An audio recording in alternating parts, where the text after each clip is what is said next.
necessary is what Ghost Recon Wildlands is all about. Despite its tactical pedigree as a Tom Clancy universe game, your best laid plans will often go comically awry. That's when it really begins to shine, especially in co-op.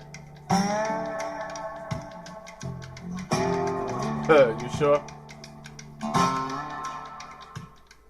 Wildlands' version of the South American country of Bolivia is massive.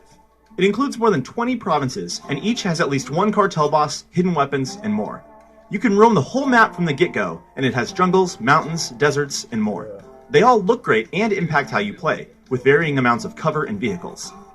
Unfortunately, vehicles don't control well, and you're forced to spend a ton of time using them to cover all the terrain. Choppers in particular take a while to break in. Also, it's common for high-priority targets to jump into a vehicle and flee, which gets frustrating. Wildlands' main issue is poor mission variety. You need to draw the bosses out through missions, which are a repetitive combination of blowing things up, stealing things, extracting targets, or killing the same 3 kinds of enemies over and over. These issues might have spelled doom if not for Wildlands' great sandbox-style unpredictability.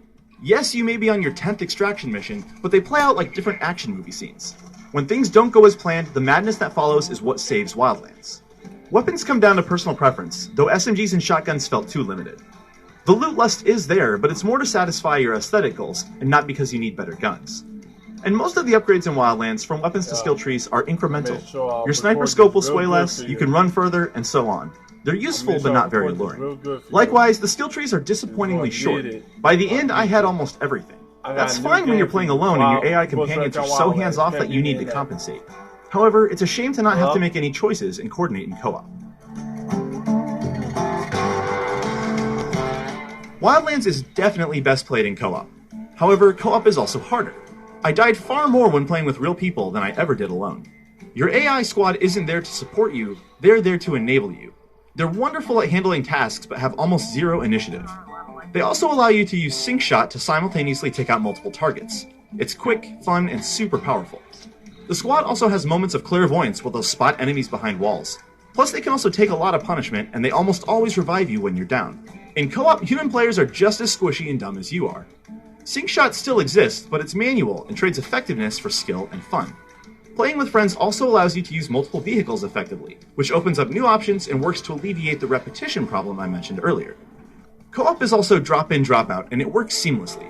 There's no waiting for someone to spawn in, no loading, no red tape about what you can or can't do. If someone in your game has a fast travel point or an unlocked mission, it's available to anyone. And that progress saves when you go back and forth between solo and co-op. It's a slick system that keeps frustration and time in menus to a minimum. It took me 42 hours and 17,000 bullets to see and do everything in Ghost Recon Wildlands. This huge wide-open shooter constantly shows its flaws in its mission variety and vehicle physics, but its strong sandbox-style gameplay and seamless co-op kept me coming back for more madness.